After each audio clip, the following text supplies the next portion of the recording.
to a discussion on the book Gendered Inequalities in Paid and Unpaid Work of Women in India, edited by Vibhuti, Patel and Nandita Mondal. The book has been published by Springer in 2022. This book explores Indian women's economic contribution through paid and unpaid work in different sectors of the economy and society in extremely diverse life situations and geographical locations.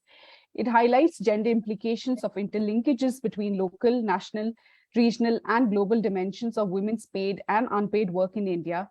It encompasses a vast canvas of life worlds of working women in the metropolitan, urban, peri-urban, rural, tribal areas in manufacturing, agricultural, fisheries, sericulture, plantation, and service sectors of the Indian economy. It also provides a nuanced insight into nuanced insights into intersectional marginalities of caste, class, ethnicity, religion, and gender. And the chapters in the book are based on primary data and triangulation of marginalities of Indian women in the globalized political economy of the 21st century. And the book not only focuses on emerging issues, but also suggests evidence-based policy imperatives. And this book is an essential read for researchers, scholars, policymakers, and students of women and gender studies. And we're very honored to have with us both the editors of the book today, Dr. Vibhuti Patel and Dr. Nandita Mondal. And we have two of the contributors to the volume. I'll very quickly introduce our speakers. Dr. Patel is currently the Vice President of Indian Association for Women's Studies. She retired as Professor, Advanced Center for Women's Studies, School of Development Studies, Tata Institute of Social Sciences, Mumbai.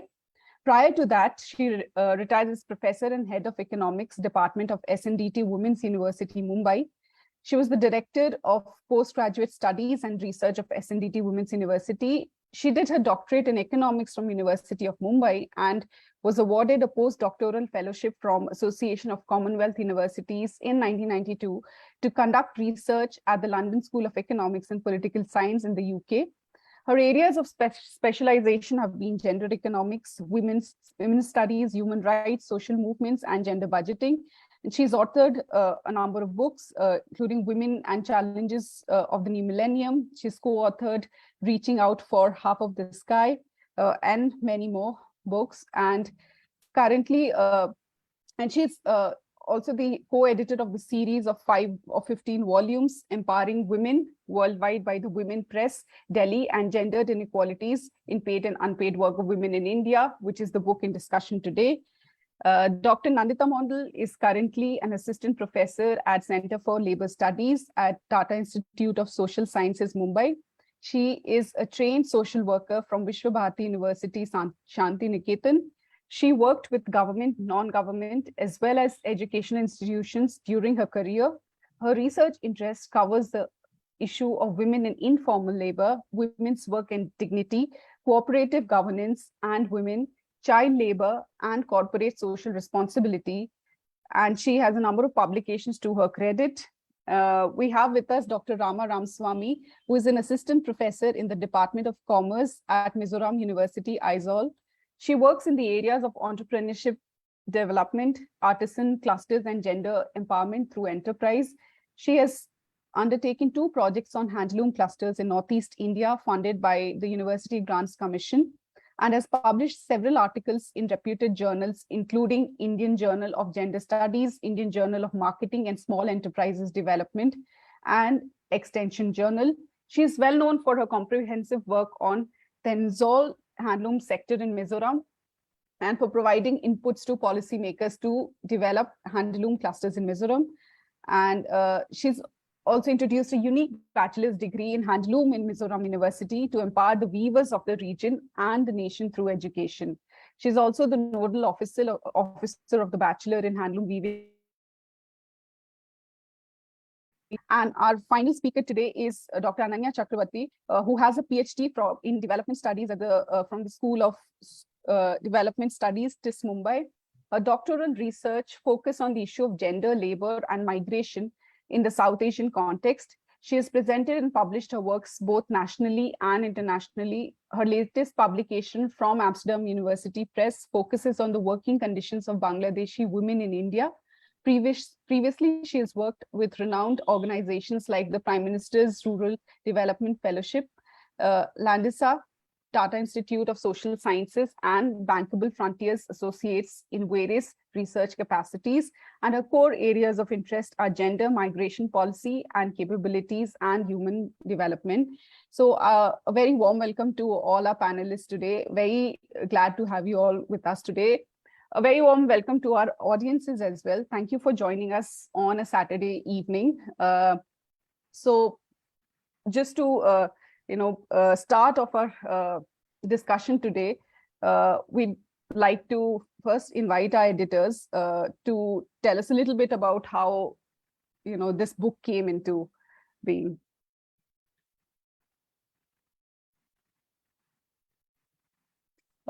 Professor Patel, you're on mute.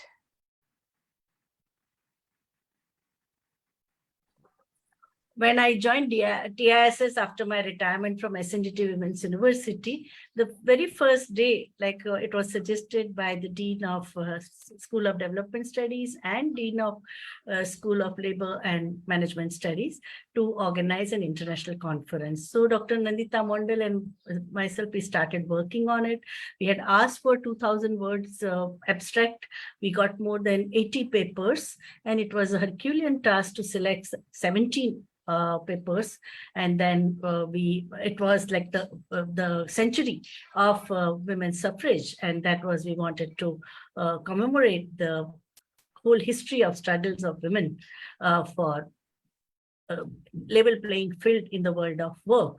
So with that perspective in mind, we started our work, and we got massive response. More than 280 delegates had taken part in it, and we had a very, very lively sessions and plenaries as well as paper presentation. We also had a roundtable, and from the collective wisdom that emerged from this deliberations, we tried to capture in the concept note for the book that we prepared.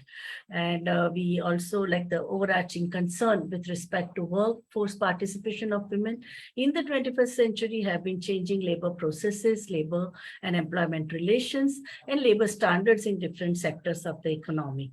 So with that, we began. But during this past 2 years of pandemic, we also revised our paper, like 6-7 times papers were revised to include the emerging challenges that women in the world of work were facing in the context of pandemic. So we also, COVID-19 pandemic has brought center state the feminist discourse on paid and unpaid work and visible and invisible work, and officially recognized and officially bypassed and ignored work, as well as women's contribution in the care economy for the survival of humankind. So we also updated our papers, original papers that we had submitted in 2018. The whole exercise went on for 4 years. And there were 2 peer reviewers who also gave us constructive suggestions. And at this juncture, the edited volume acquires a greater significance, as it is not only connects the missing dots in the gendered labor markets, but also makes a convincing case for an urgent need for fiscal expansion to ensure food and health security, protection of livelihoods, and investment in human development in this unequal world. And currently, we know that there is a massive naming and shaming of India is happening because of the continuously declining workforce participation rate of women in the economy. And right from the time of Towards Equality report in 1974, that has been the reality. And the Status of Women's Committee appointed by Government of India had also shown us that what we need is an affirmative action and a very concerted effort to give better work condition, better wages, and better relations in the labor relations in the world of work. So we have informalization of women, defeminization of agrarian sector, and also the rationalization, mechanization, how they are impacting women. We are talking of Industry 4.0 and platform-based economy. There also the condition is not in any way better for women. So I think this were some of the major concerns, and we tried to cover, as you said in your introduction, that we have tried to have geographical balance. We also try to have sectoral balance, and we have tried to focus on unexplored areas in the labor studies and labor economics and gender economics. Thank you so much, Professor Patel, for sort of laying out the foundation of the book. So, Dr. Mondal, if you could join in as the co-editor and tell us a little bit about how the book also has an interdisciplinary approach that sort of, makes it very important for students or scholars across disciplines to read it. And what would be some of the key themes that, as an editor or as editors, both of you kept in mind? Yeah, I think I must express my gratitude to Doing Sociology to accept our book for the discussion first, with this opportunity to be given to us, and with all my gratitude towards my senior editor with me, Professor Vibhuti Patel, who was the continuous support and the encouraging force for all of us. Now, the story begins with me, in a sense, for this book. I was almost on the neck of Professor Patel that we are going to work for the book once we were through with our international conference. And while we sat together to work for it, I think we both were immediately on the same wavelength to open it up and be very precise that we are not going to listen to the already listened voices. And the voices from across India, at furthest corner of Northeast, to the north, to the southern tip, and to the western areas. And the voices, we decided those voices we will hear, the voices we generally don't get chance to see rising in the world of publication. I don't want to spend more words on that, but we all know that it's so difficult even for the woman to get published in the academic world, and that too when we are struggling in many different ways to learn the ropes in academic world. So if we will go through our authors list in the book, we will find that we have encouraged many of the students who were presently working on their PhDs, or some of them just got their PhD during these 4 years. So we were opened up, both of us, we opened up that avenues, and we were trying to give a platform to the voices which were unheard of. And that was itself is I think a point to prove that we need to be very precise in our approach, the way we were trying to say that agency, women's dignity in labor, whatever it is, even in publication world, it has to be established, it has to be taken care of, and it should be heard. So that was one thing. And then the second thing that we made it sure that, as you all said, that we wanted the representation from all geographical areas of India. Third thing was most of the books, we both of us, I could remember that many evenings post our official duty while I sat with Professor Patel in her cabin, both of us, we used to say that enough of looking at women's representation from only either from agricultural sector or from the managerial sector. We need to go crisscross with different sectors to have the feeling and have to understand the Rubik cube of that problem that we are trying to get the foothold on. So that was why I think we chose the different sectors to be represented also, and not being inclined with either agricultural sector or some other sector, but We tried our level best to pick up the papers from different sectors to represent the young scholars, mid-career professionals, even including the different streams. So you will find some of the one of the advocate also is into the picture. Some of them are working in a non-profit sector. Some of them are research scholars themselves. Some of them are struggling like me in their academic career as well. So I think it's a mix and match, and it's a Rubik cube, and I hope that I think we have done a major work together and tried to reflect that we women could do the wonder. Thank you so much for that inspiring answer.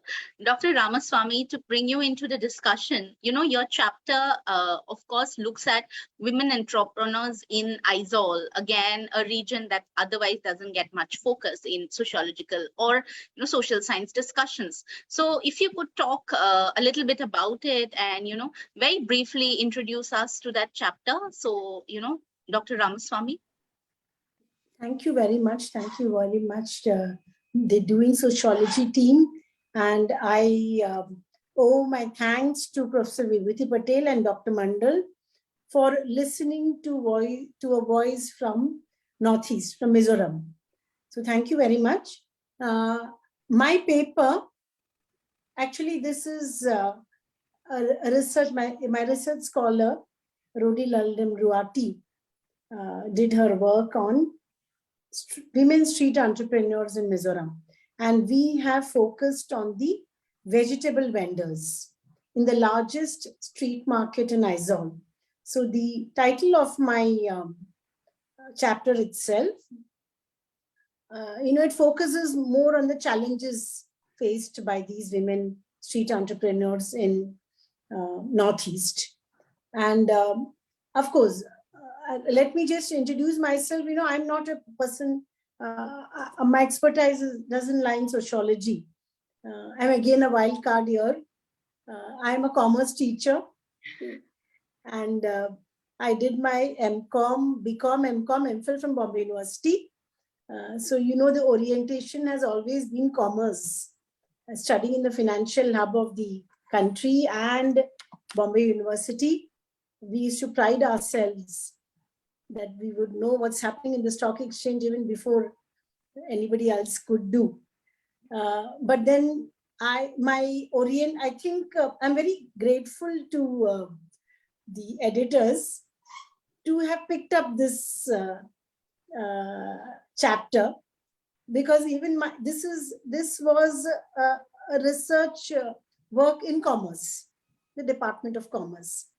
But when you talk about Northeast, when you talk about women, the orientation is always about their socio-economic milieu. We have to study it, as point one. Only then we can go into the other aspects. So I'm a commerce person through and through, and I pride myself in that. And I'm very happy to be a part of this discussion. So the chapter, I don't think I'll put in a PowerPoint and all that, because the book is there for those who want to read. I will just briefly touch upon the focus areas. So the chapter itself reads as, the travails of women entrepreneurs, women street entrepreneurs in Aizwal. And most of us know that, as Professor Vibhuti Patel very rightly said, our economy is moving towards the informal economy.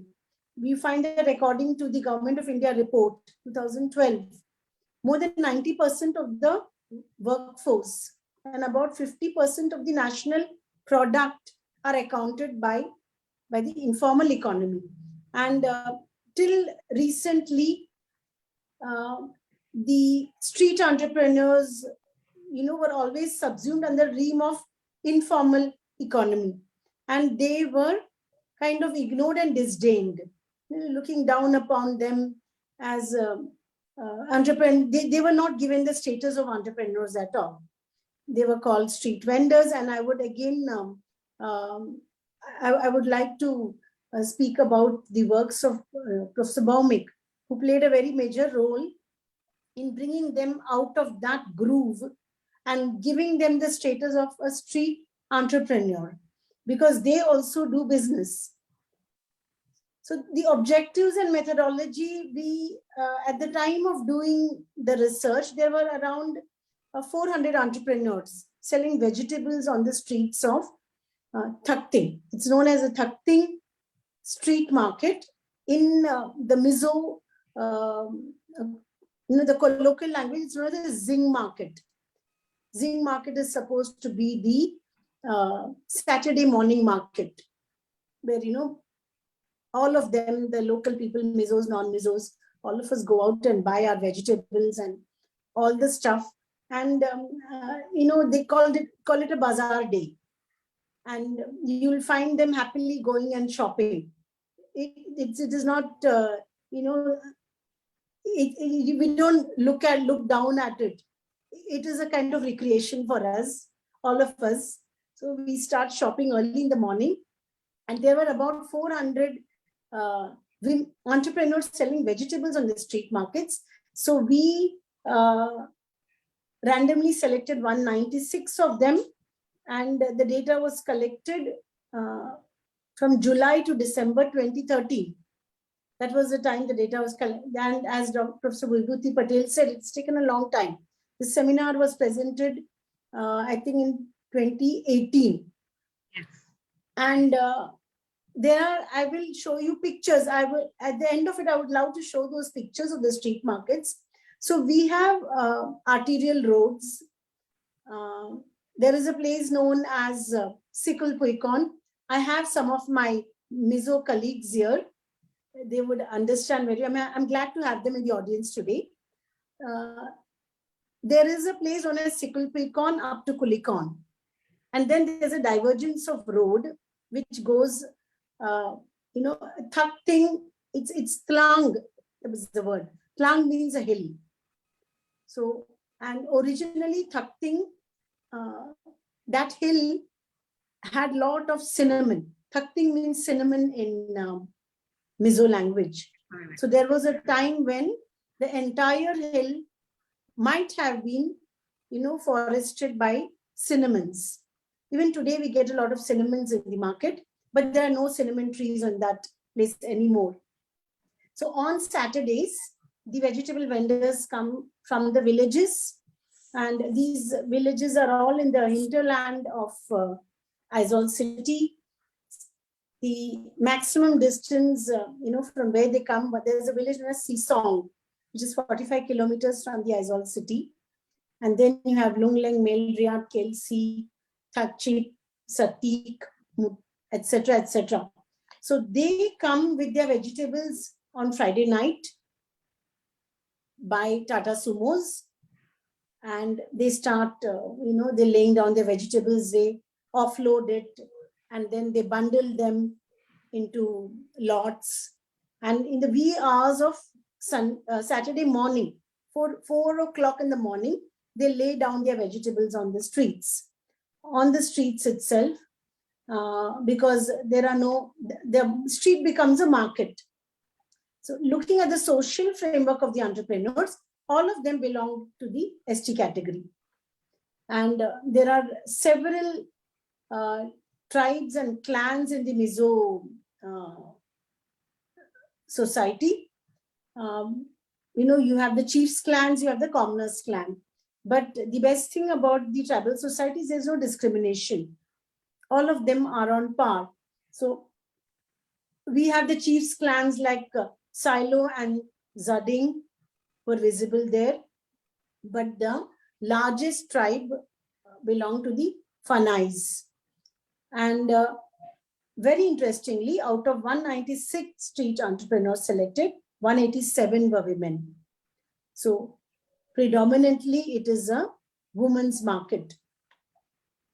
Coming to the main occupation, about 90% of the entrepreneurs, sample entrepreneurs, depended solely on street entrepreneurship for their income. And out of this 196, 60 of them were farmers who were cultivating vegetables in the far-flung villages of in the hinterland of Mizoram, and would carry those vegetables to Thakting Bazaar. Another important finding that we got is, the closest place to Mizoram, or the closest, you can say, the nodal point is Silchar. So we have trains up to Silchar, and then from Silchar you have to travel uphill by sumos. We don't have buses, I think 1 or 2 buses only. So what we found is that 70% of the entrepreneurs procured their vegetables from Mizoram itself. And 33%, almost 30 to 35%, you can say, procured the vegetables from outside. Outside means it has to be Shillong, closest is Silchar, and then you have Shillong. Shillong is quite far away. It's around more than 400 kilometers away from Aizwal. Silchar is around 175 to 200 kilometers. So we found out that 70% of the vegetables also are coming from Mizoram. And interestingly, Mizoram is still cultivating, or they are practicing organic farming. So to that extent, there is kind of some safety where we know that the vegetables are not being, no fertilizers and no pesticides are being used. So that is about the occupation. Income was very low. Most of them earned an income, 75% of them earned an income of less than 40,000 annually. And we also did some work on the business practices. So we wanted to know what is the choice of location. Now, a street entrepreneur is one who does not have any permanent built-up structure. They are not stationary, they are mobile. So you can always choose a new place to sell your vegetables or your wares at any time. But we found that 50% of them always sold the vegetables in a fixed location. They did not change their locations, whereas the rest of them did not have a fixed location, but they usually grouped with friends and relatives, and some of them chose the corridors of certain residents who have been good to them. Okay. Now look at the problems, you will understand why these people are important. So we come to the problems, the challenges faced by them. The first set of questions that were asked were related to infrastructure. And the most important, significant challenge that they faced was lack of transportation. And that was very obvious because they had to carry their vegetables. There is no public transport bus which plies in the early morning or late evening from these villages. So they were paying 200 rupees per passenger charge in the Tata Sumo. That was the only way to commute from their villages to Aizwal. That's the capital city of the state. And they would load that sumo with vegetables, carry their children along because the children cannot be left at home. And these children would be on the streets for more than almost 24 hours. They came in around 10:30 at night. Next day, they would go back to the villages at around 6:37. So virtually for an entire day, they are on the streets with children. So transportation was a major problem. Lack of shelter emerged as the second problem. Now, this is, we are in the Northeast. So the average rainfall that we receive is around 3,000 mm annually. So virtually we have rains from the month of April to September.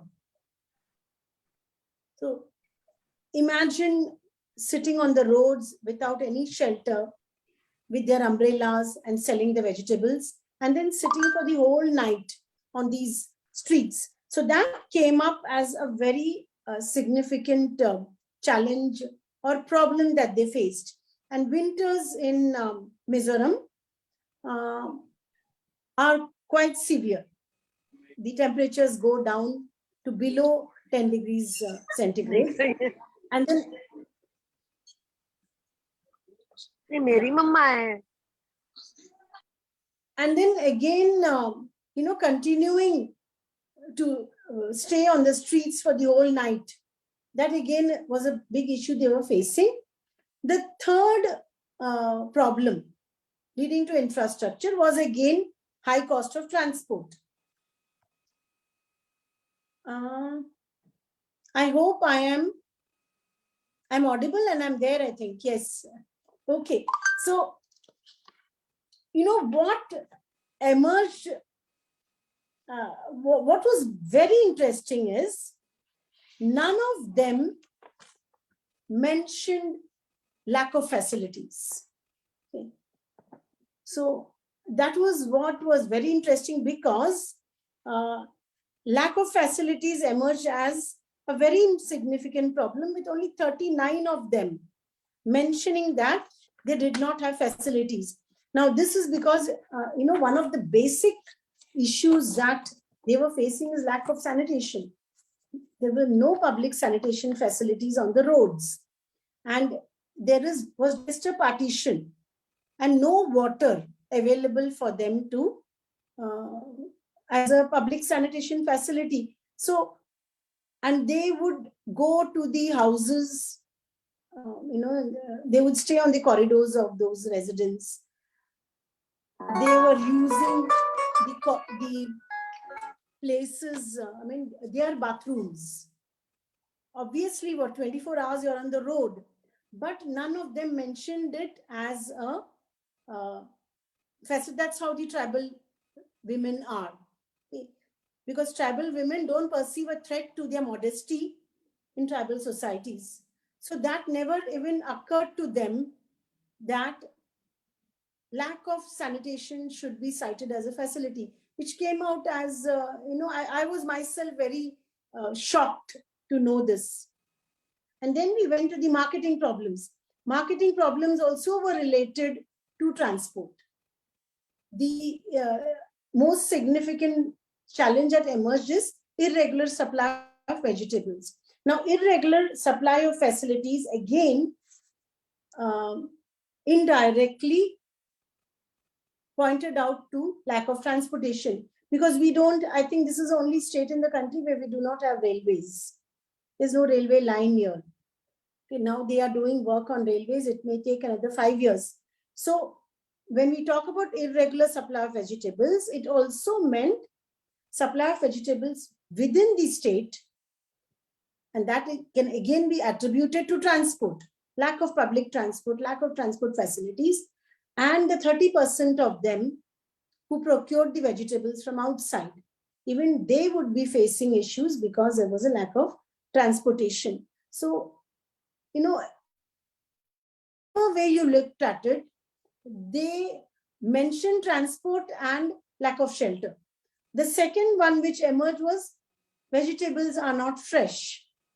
Obviously, it's not fresh because it took time. Transport is not good enough.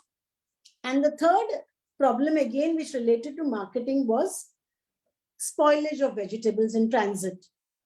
So if you look at both the sets of problem, transportation emerged as the single biggest problem that they were facing.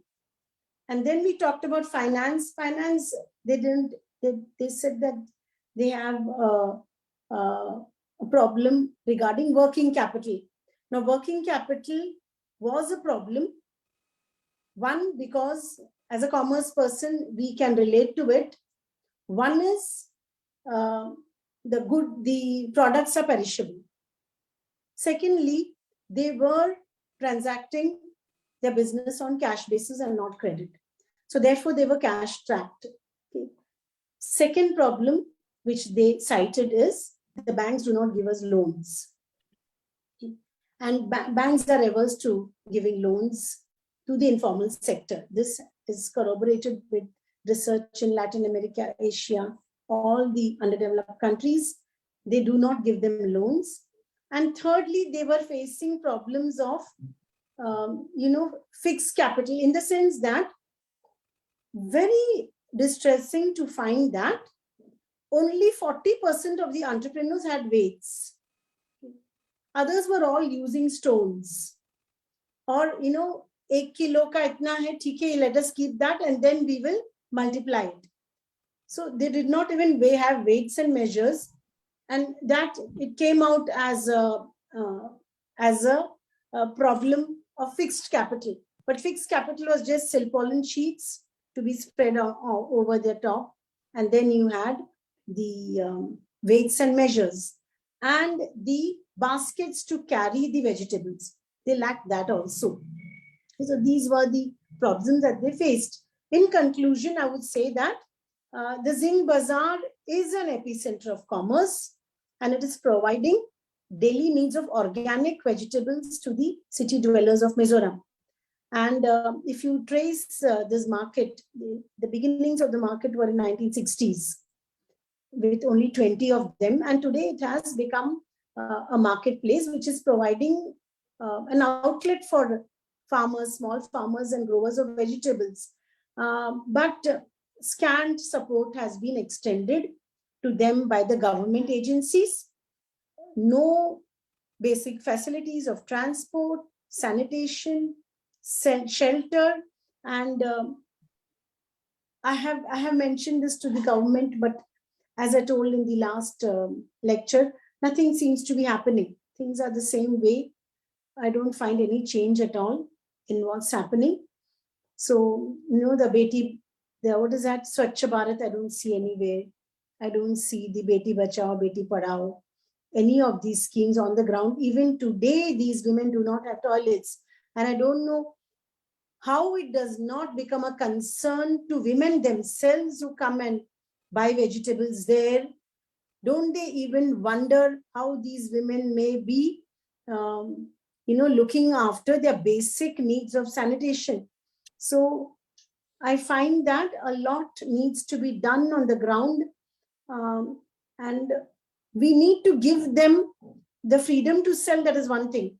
And I've heard that the government wants to put them into a designated place. Now they feel they are a nuisance.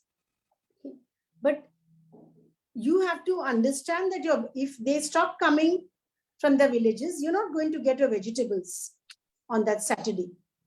So I feel a lot of sensitization needs to be done. And even among academicians, I don't find a lot of work being done on the unpaid work of women.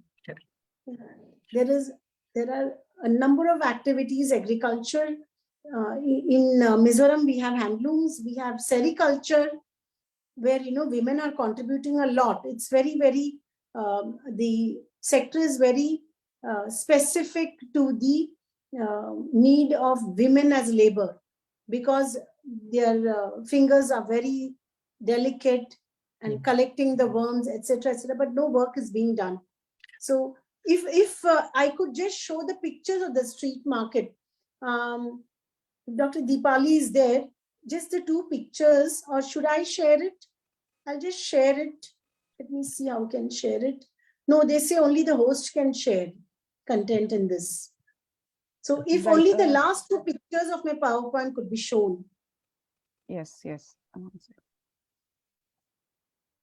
I can just explain it to them, because pictures speak more than words.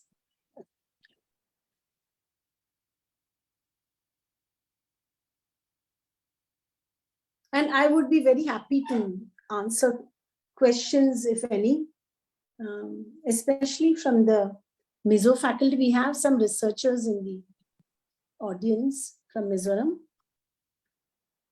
I think Juliet is here.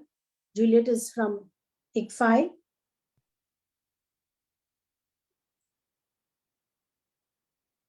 So are you given right to share? Okay. Yeah.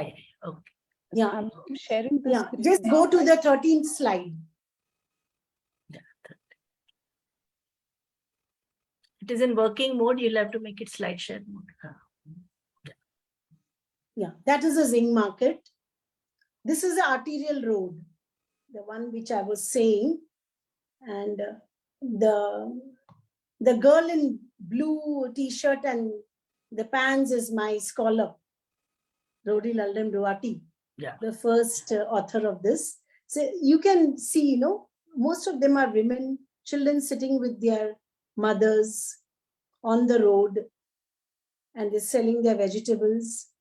Looking at the vegetables, you'll know what is the season.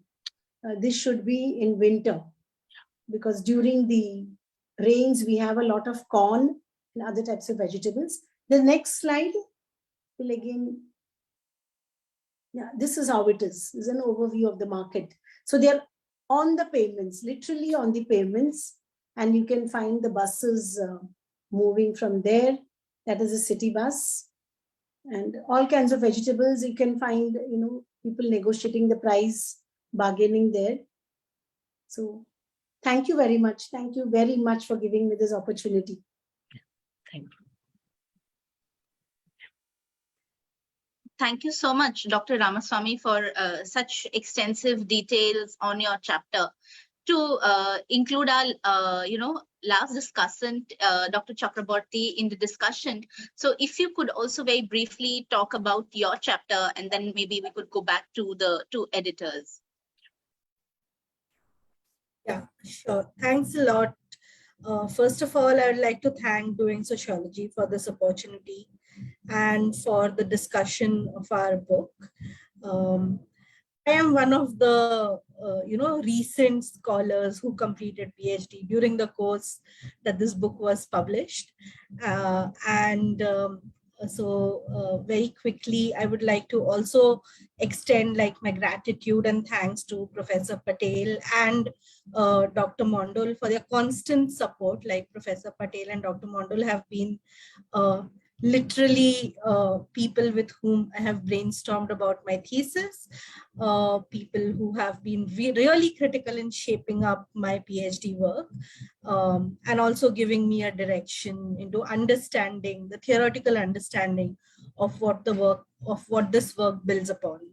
I have a PPT, so I don't think I have the sharing rights, Dipali. Yeah, I'll just give you the sharing rights. Yeah.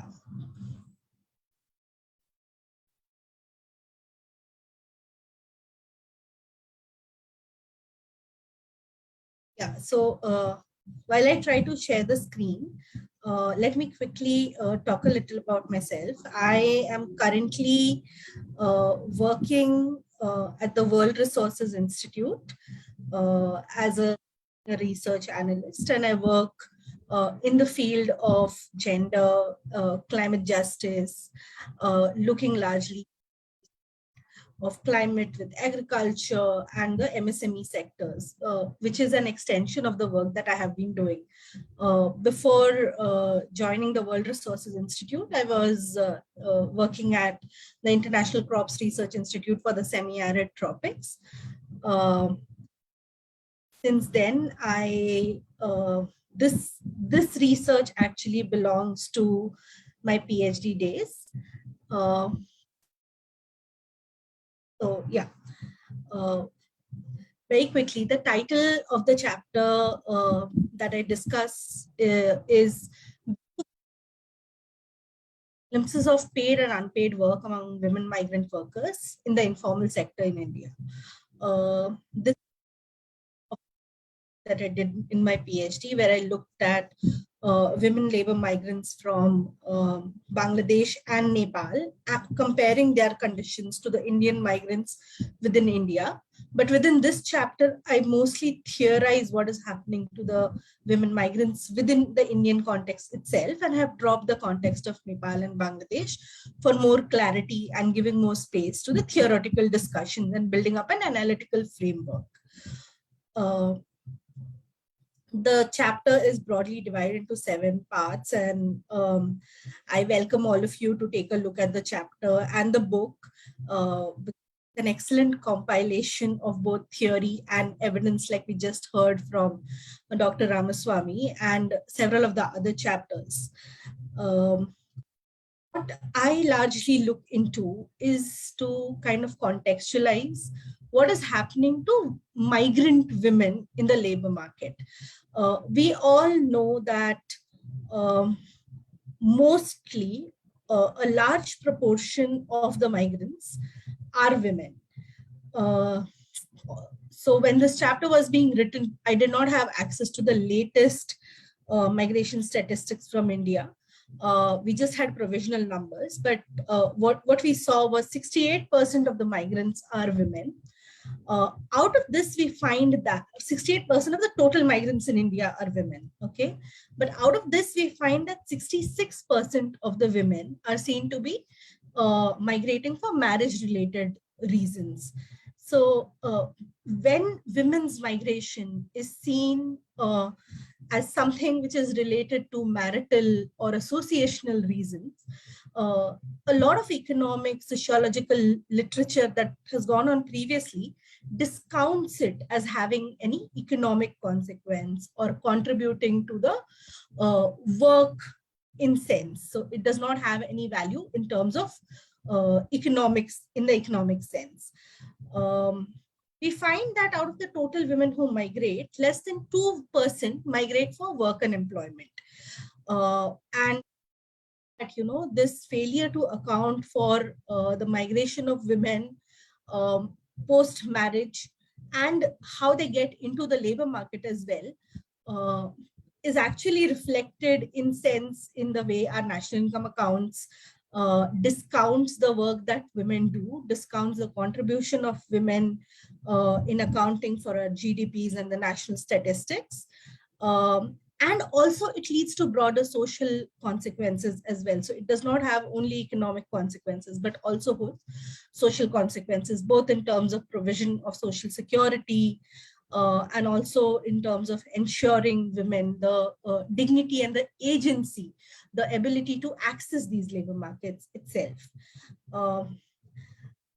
Most of us in this room are women, so we all know that married women work.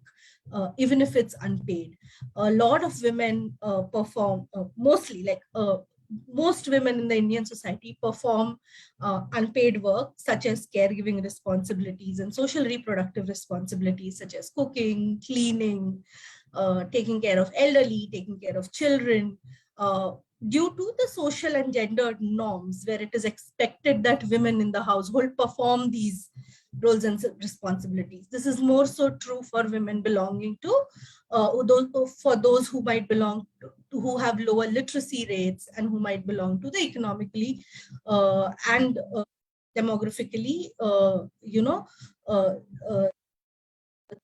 from the SC/ST categories or from those who might have lesser incomes and lesser literacy rates. Amongst this, what we find is that when women's migration is seen as migration for associational reasons, so women are bereft, or the agency that women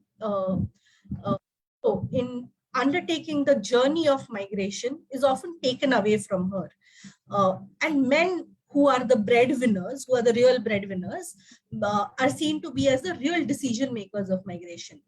Consequently, what happens is, as we take away women's agency to be the primary market, we see that this actually robs women from a lot of host of other things which ensue. For example, we see that when women are educational migrants, what we find is that jobs in the labor market for women are often very flexible in nature.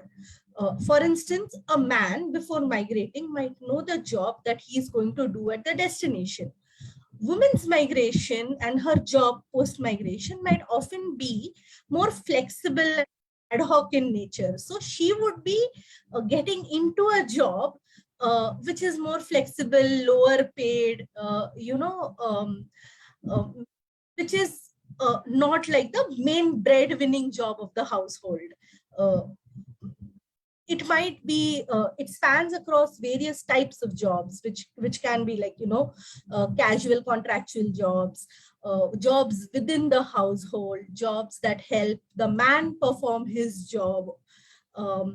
And Kabir terms these as the 3D jobs, the dirty, dangerous, and demeaning jobs. Like Naila Kabir provides this term, where women are often doing very, very precarious work for very, very little wages. Additionally, women are also continuing to do a lot of the unpaid work at the destinations when they migrate with their families, or when women migrate for marriage.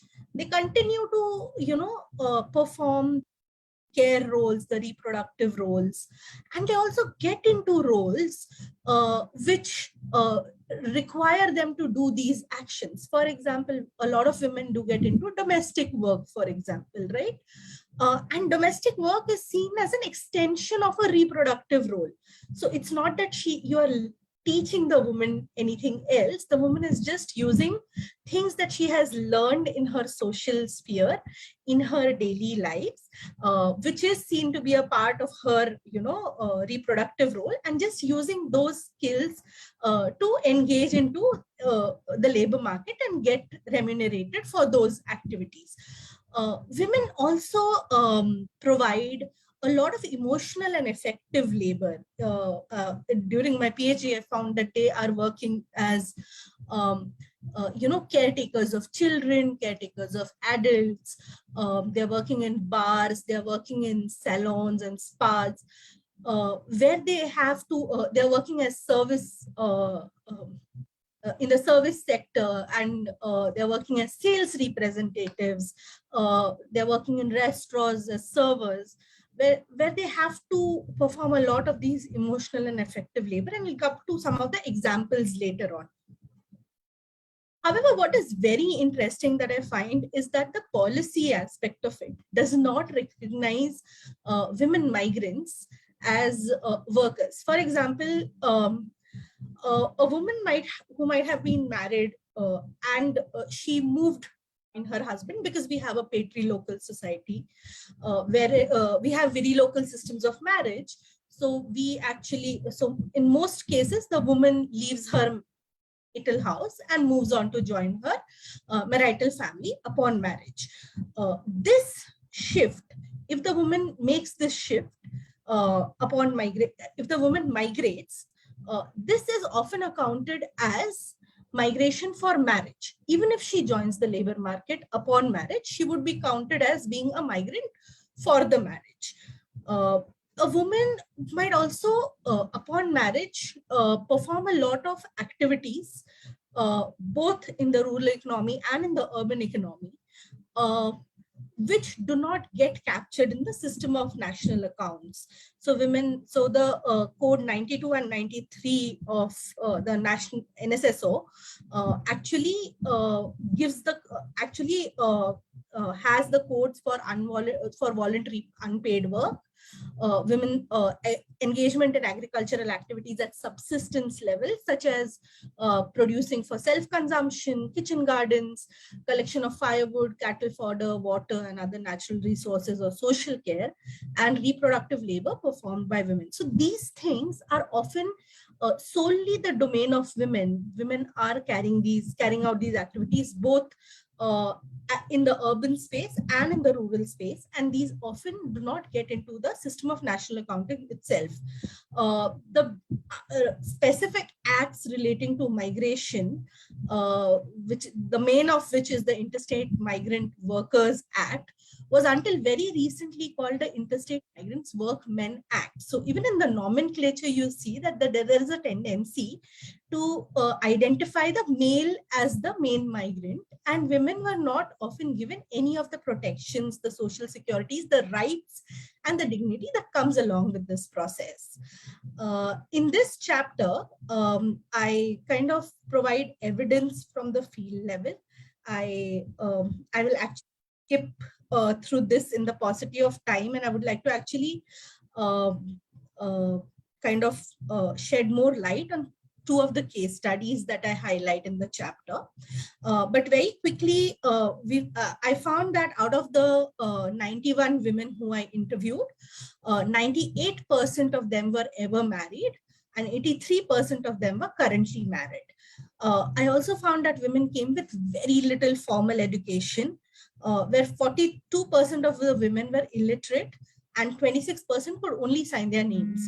So a large proportion of the women couldn't actually read or write, and came from really vulnerable backgrounds. I also found that most women tend to migrate from between 16 to 23 years, which is also a finding supported by the ISDS survey, so this is the time when they're getting married and first moving post-marriage. I theorize that there are three ways in which migration affects women's employment. So first of all, I find that women might directly migrate for work and employment and get directly absorbed into the paid work. For example, I migrate from point A to point B, knowing that I am migrating for work, and I get a job. I go and perform the job that I was supposed to do at the destination. So this proportion of women is only 2% in the entire country, as per the 2011 migration statistics. What we interestingly find is that there are a lot of women who migrate with their families upon marriage, and then they get absorbed into paid work. This paid work could be either, for example, I found that women might migrate with their male counterparts, their husbands, and then while their husbands might work in, say, a construction sector, the women might engage either within the construction sector itself, or they might engage as domestic labor in the nearby localities. I found this in Mumbai. Like, this was a very common trend in Mumbai, where they used to migrate, like both the couples used to migrate. The children used to be left behind, though, with their grandparents, so that someone else took care of the burden of unpaid care work. Also find that women migrate for marriage, and this is where a lot of women get located, and then they assist in a family enterprise, business, or agricultural activities which are produced for the market, and thereby reduce the need for hiring in labor. But such women become unpaid workers within their families itself, so they do not have any access to the income that thereby comes in. Let me give you, like, quickly a few case studies for each of these. So in the first case, I discussed the story of a young woman from Madhya Pradesh who actually migrated, 19-year-old woman who actually migrated with her husband to Mumbai to work in the construction sector. And she was sitting with a 3-month-old child. This lady's main work is to transport bricks from the truck to the construction site every day. And as grows, she has to climb more floors. Sitting with a 3-month-old baby, and she was working. She said that she had been working up until the day of her delivery, because she feels that things like maternity leave is something that she cannot afford, because she has to support her husband to repay an agricultural debt that they have back home.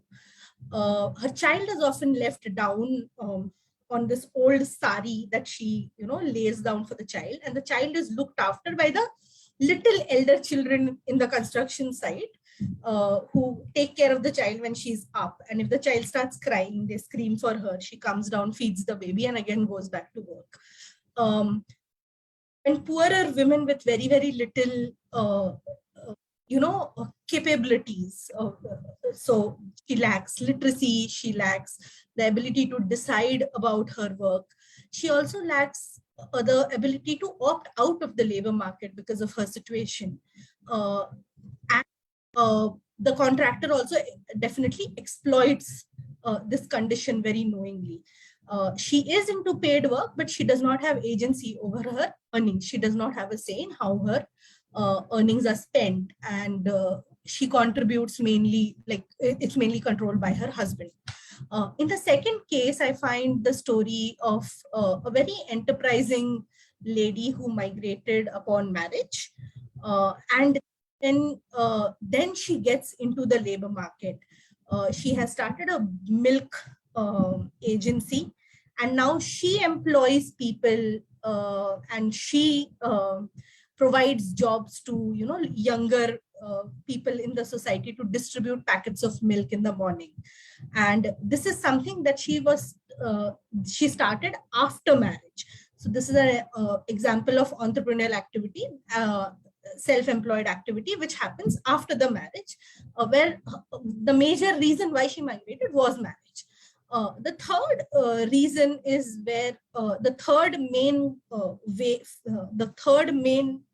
type where women work after marriage or engaged in employment, engaged in work, is where they contribute to the family enterprise. And here I discuss the story of this young embroiderer. She supports her husband. She's skilled at embroidery, and she does those beautiful zari work on saris. And I met her where her husband had actually started a firm, and she was doing this activity with her husband and two other workers in their small house. And she said that I have to often do embroidery at a very fast speed because I have to juggle my domestic works, cook for my child, cook for the husband, cook for my husband, cook for the workers, take care of the household work before and as well as contribute to the embroidery work. And despite being skilled in embroidery, she is not remunerated. She is often not even able to have a say over how her incomes will be controlled, or how she should, be how her husband should be spending the money. She does not fall into any of the definitions of what a survey officer would consider to be a worker, and identify as a worker, which was something that I found again and again. When women support their spouses with some of these occupations, they would not identify themselves as workers, despite being engaged in a lot of activities which are performed for the market. For example, to quickly give you another case, like there was a woman who used to arrange vegetables and fruits for her husband, who was on a street side shop, who was who used to sell vegetables and fruits. But she said that I do not do anything, I just support him in this role. So there are stories and stories of these several case studies which I found, where women themselves would not identify because they thought that they do not have access to any of the income, and then hence they do not count themselves as being workers.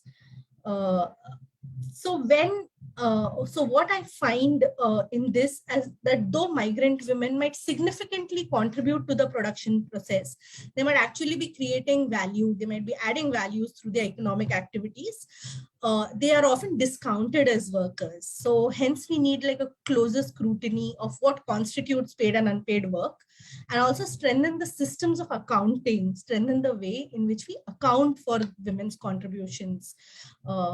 And most importantly, we need to support women's agency empowerment and contribute to building capabilities for women. Happy to answer any questions. Thank you. Dr. Patel, Professor Patel, coming back to you, and picking up from what Ananya was saying.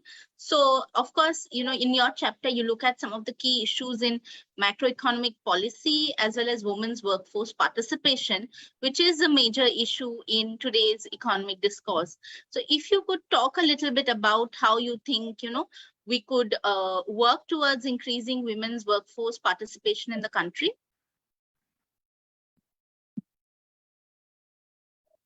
Ma'am, unmute yourself, please. Please unmute. Yeah. So I think in terms of we need to have affirmative action. First of all, gender responsive budgeting and financing for gender equality, which are the important macroeconomic interventions which women are demanding. We all know that after the pandemic, 40% of women who were earlier working in a pre-pandemic era, they are now out of workforce, not only in India, but globally. So I think the Gender Equality Forum, which is demanding that we come up with the affirmative action, this thing. Number two, the skilling is very important because the way economy has been changing drastically, that we need to have special, whether it's Skill India or Stand Up India, Startup India, women entrepreneurs, this thing, we need affirmative action. We would demand at least 30% of the allocation should go to women in the workforce. Number three is that question of gender responsive budgeting in the areas to address the gender gaps in vital areas of education, employment, gender-based violence and sexual harassment at workplace, because so many chapters have also discussed that, and especially the vulnerability of women in the informal market that is happening. Decision making, more women in more powerful position. That's also very important. The chapter by Deepmala Bagir, where she talks about women in profession, that how they are just at the bottom of the pyramid in the corporate world also, that they are allowed to be at the junior manager level, but after that they're being clipped. So there are glass ceiling and glass clips and glass walls and whatever the barriers that they are there. So I think at that level also we need to take this thing. And the 4 labor codes, the way Ananya told us that Workmen's Act, it was Migrant People's Workmen's Act.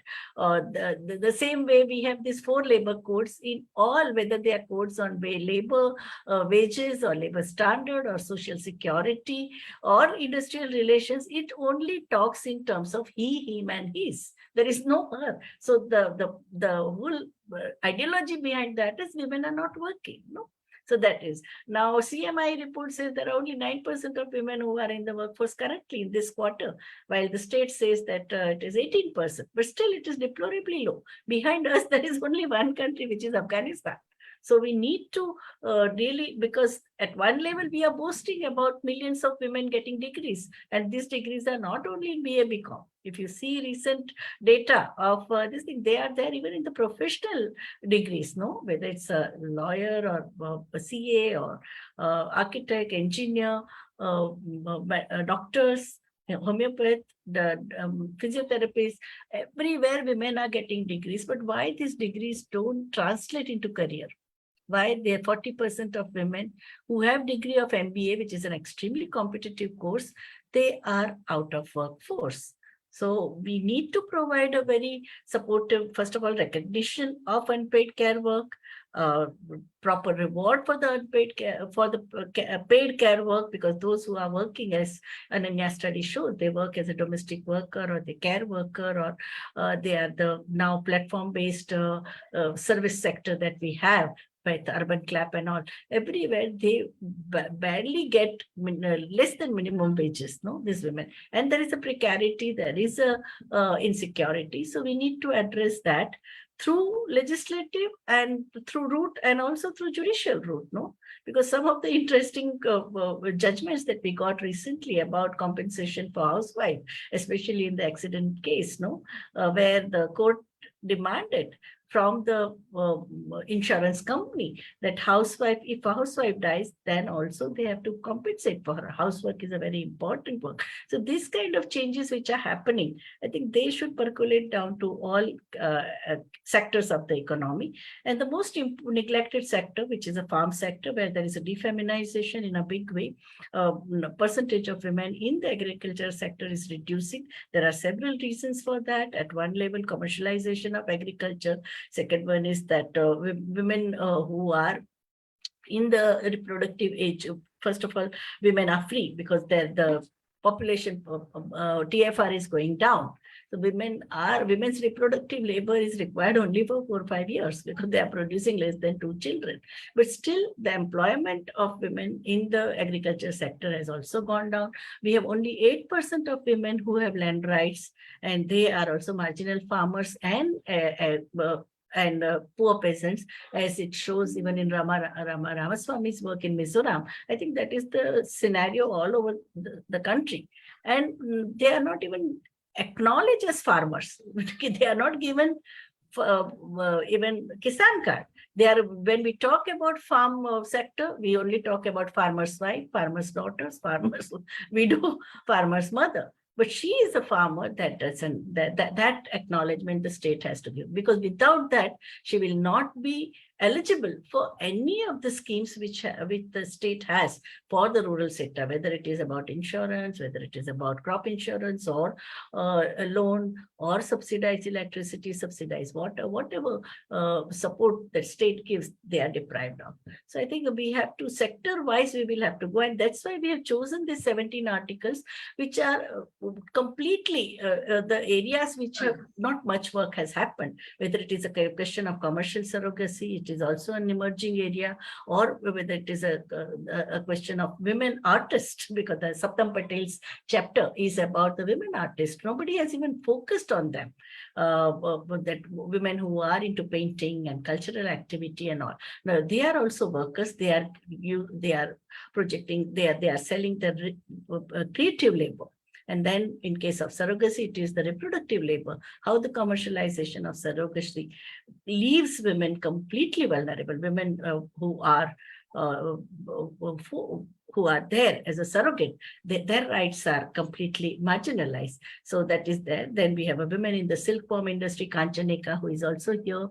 Her chapter is also very interesting. She has explain all the labor processes and the labor relations and what women get for such a arduous work which they are doing.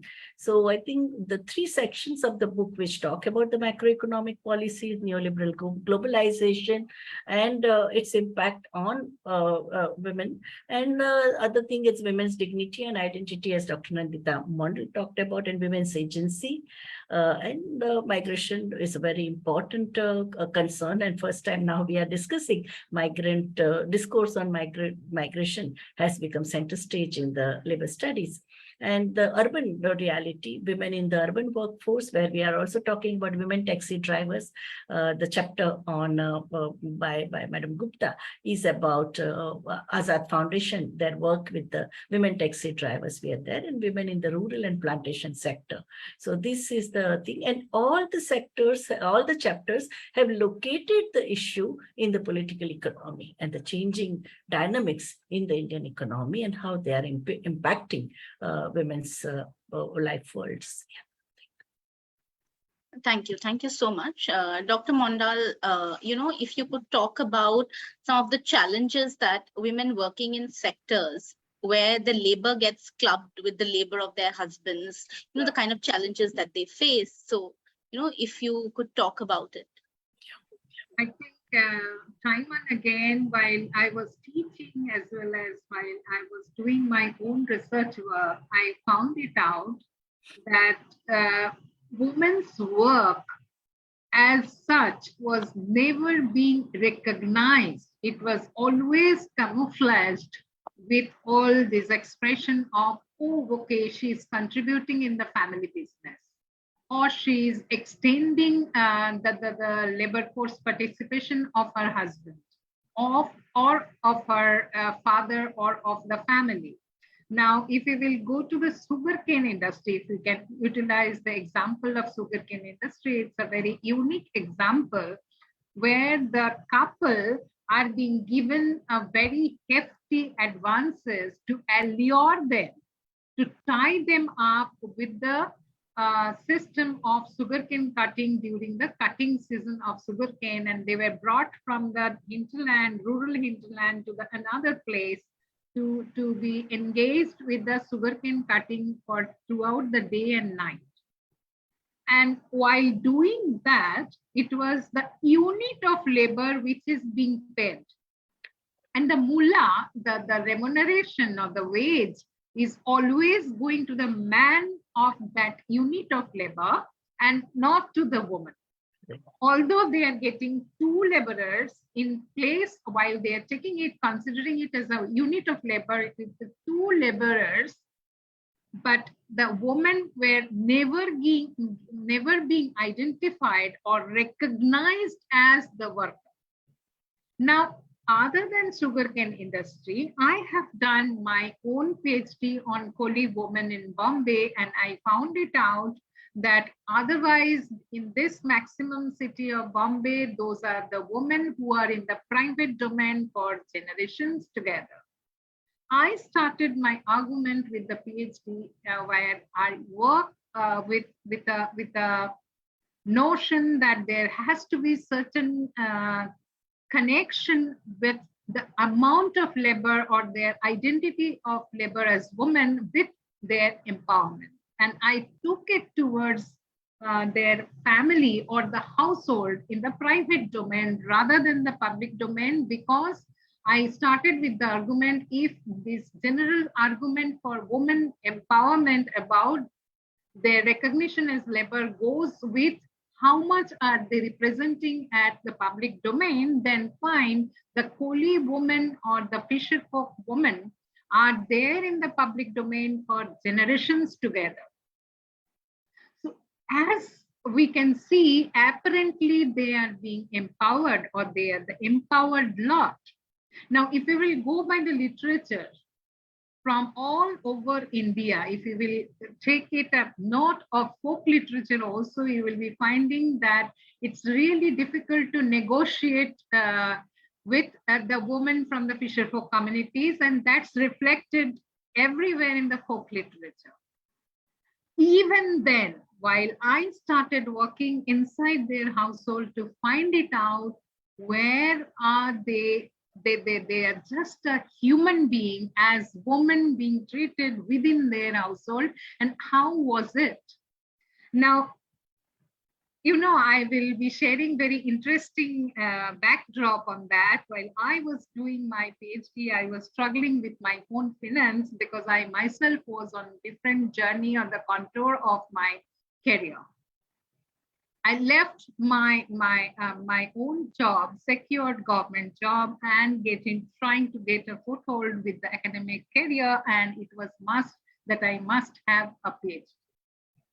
So just like any other research scholar, I was crisscrossing almost everywhere. I was knocking at every door possible to get the scholarship or the financial scholarship to fuel my PhD while I was taking care of the family, not as the main breadwinner again, but even then I had my own commitments, financial commitments towards my family members.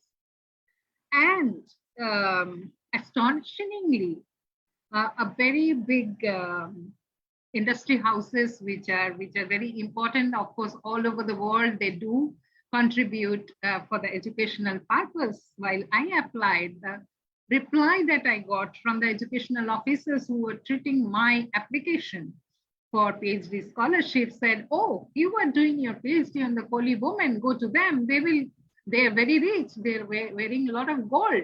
They can sponsor a study for themselves. Why not you are going to them?" And finally, I didn't get the scholarship, and I had to work and I had to conduct my own PhD. And finally, while the writing part came up, and I had to leave that job also, because by that time I was in a very senior position in a commercial establishment. Of course, that's a non-profit commercial establishment, but I couldn't continue working because that required me to spend from 8:30 in the morning to 10:30 at night. And there was little time left on the Saturdays and Sundays. So while I was doing my own PhD, I was understanding how difficult it is for the woman. Along with my own respondents, I found them, although they're wearing the gold, what this officer was referring to while looking at my application, they did not have any freedom to sell that gold, even if there will be requirement at the family for different other functions or the medical problems to address to. While they are earning those gold by themselves being in the market, and they are the main they're the main role player in entire value chain of the fishing business, because they are the person who picked up the catch from the shore. Within 4 or 5 hours, they have to sell entire catch plow back the capital to make the men capable to go to the high seas. And they are the main player because fish was highly perishable item. Even then, but the earning they're receiving out of that they are buying those golds cannot stand as their social security. If it is requires anything, I mean, if they require anything to sell, they have to take the permission. Either the matriarch turned patriarch of the family, of joint families, or the male members from the family, they will sit together as forming the family panchayat, and then they decide that how much gold will be sold and whether it to be sold or not. Now, how will we look at these things? How will we look at this contribution of, I mean, or what does it signify, this unit of labor? Does it give any recognition to the woman as labor? First and foremost. Second thing, the moment, if it is saying that there's no recognition and this continuous de-recognition, this insult towards this identity of the woman as human being, capable human being to stand up to sell the labor power of her in the labor market, is creating a moral injury, which was advanced by none other than Axel Hahn from Frankfurt School of Social Sciences, where he was saying that this continuous suppression of this identity as human being, creating a great injury within that self of being. And hence, a labor, particularly losing the labor power, which may make them capable to get more advantage or recognition as labor within the labor market. Now, I look at it sociologically, that what space are they using? Do they have, I mean, even if they're using their agency, is it getting recognized in different location? I said about state, market, and the institutions that we are having the exchanges in regular basis as women. So I think it's very important to understand that while we are talking about the labor, okay, fine enough, during the industrial laborers as industrial development phase or across the world, we witnessed that there was a concept of breadwinner within the family who is going to the moment the siren is on in the installation, and the person is reaching the factory and coming out in the evening, coming back at home, and there is somebody who takes care of the nourishment of that laboring body. But what about the person who is offering that nourishment to the laboring body? Have we ever thought of? And that continued from that industrial era. Now, that continued from the industrial era, and we went through different waves of women's movement all throughout world and in India too. We tried our level best to facilitate the processes to create the legal what will I say, the environment or the framework, the steady and strong women movement that made possible to have many more legal framework within which it has been facilitated that this laboring body, that woman laboring body, is also getting recognized as labor and capable of selling their labor power. Now, while we are doing this laboring body is reaching the labor market, the space called labor market. Now, if it is not recognized as the life dimension of that laboring body is not being recognized, then what is left out of that labor? Does agency help us? Why? Why state is ignoring that laboring body? Why state is not giving recognition to that laboring body? Why is it a part of unit of labor? Have we ever asked? Have we ever looked at it? Why is it sociologically not being accepted that laboring body as labor, capable of selling the labor power in the space called labor market, which comes under directly of the superstructure of state? That's the question.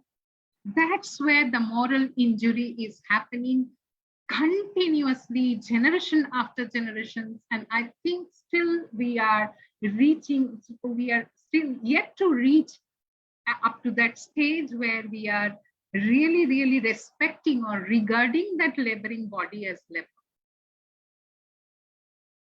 That's my submission. Thank you so much, Dr. Mondal. So in case any audience member has a question, please write it in the chat box, or you can unmute yourself and speak as well.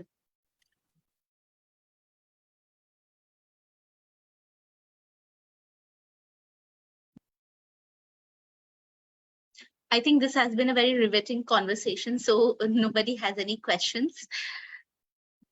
I just wanted to just add that there are chapters about the begging as a caste-based urban occupation. I think that's a very interesting, that women, Gaye Charane Wali Bahne, the women who are waiting at the street corner with the cows. I think that's a very, very interesting and insightful work, that how for generations these women have been doing this work. But so as per the Beggary Act, they are always criminalized and brutalized.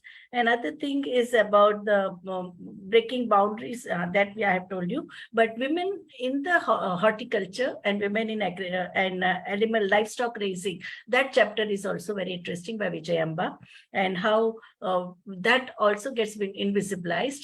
And it is also, she has discussed both the conceptual as well as the operational aspects of women who are in livestock raising. And plantation sector also has been covered by Ashmita Sharma. Professor Patel, there is a question in the chat box by Dipshika. She writes that in the context of the tea industry, women constitute the primary workforce, but they're the lowest paid in this hierarchy of tea workers with extremely limited possibility of upward mobility. If you compare photos of women tea pluckers in the late 1800s and today, one would find very little difference between the two. So while the industry is advancing at such a rapid pace, why do you think there is no motivation here, especially in the context of women's work?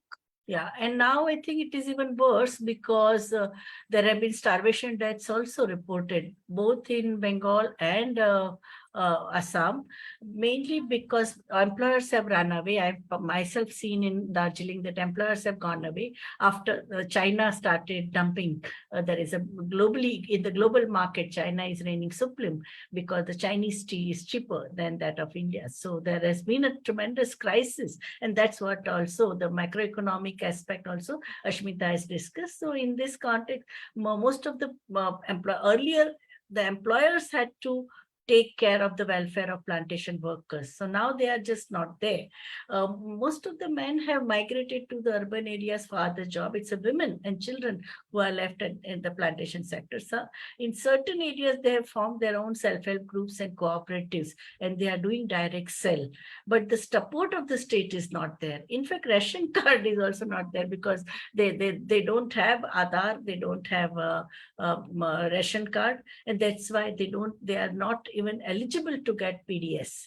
So I think that is a major crisis, because it's not money wages, of course, gone, but at the same time, employers have washed off their hands, and they've just left their factories or either siphoned off the money or diverted money for some other lucrative business. So it's a very, very major crisis, and conditions have even deteriorated further in terms of malnutrition and morbidity among plantation workers. And the state, the state had a state-specific legislations earlier, like Assam or Bengal and all. But tea plantation is now no more a political constituency for them. So you just don't see anything happening for their welfare. The unions also, like the unions have also been completely disintegrated. Men have gone. So Nobody's bothered about women workers' plight. No. There's also a question on emotional labor, if you would like Yeah. to put more insight onto it. Yeah. Yeah. So I think the emotional labor, both in a paid and unpaid care, because if you see those who are into elderly care, child care, and also even surrogates, no, if you see the film by Surabhi Sharma, the women who are keeping the baby, someone else's baby in their tummy for 9 months, they also get attached to the baby, no, though they know that they have to part with it. So physical and emotional, there is a thin line between emotional and physical labor, both in the paid sector and of course in the cooking, cleaning, caring, elderly care, child care, caring for the family, and especially in the midst of crisis, when we saw the crisis that during the pandemic, it was women, whatever said and done, they had to produce the 2 meals and breakfast, and there were constant demands by the family members. But I think non-recognition of emotional labor, and I think it's only recently that we have started talking about emotional labor because of the massive care industry. Our population pyramid has become top heavy. We have so many elderly, and the people who are senior citizens, and there are families in which you have sometimes even 4 generations, not only 3 generations, children, their parents, their grandparents, and great-grandparents. So the care labor and emotional labor has increased drastically, but still there is a complete silence, both by the state and non-state actors. So I think we need to bring the discourse center stage. Thank you, Professor Patel. Any other questions? Okay, so it's almost 8 p.m. on a Saturday evening, and it's time to wind up. So thank you to all our panelists for having this conversation and discussing their book. We hope that more and more people read it, as well as listen to the discussion. Thank you once again for joining us today, as well as to the audience. Yeah. Thank you. Thank you for the opportunity, and we really Thank you for the very, very opportunity. interesting discussion. Thanks a lot. Thank you. Yeah. Thank you, Deepika. Thank you. Thank you.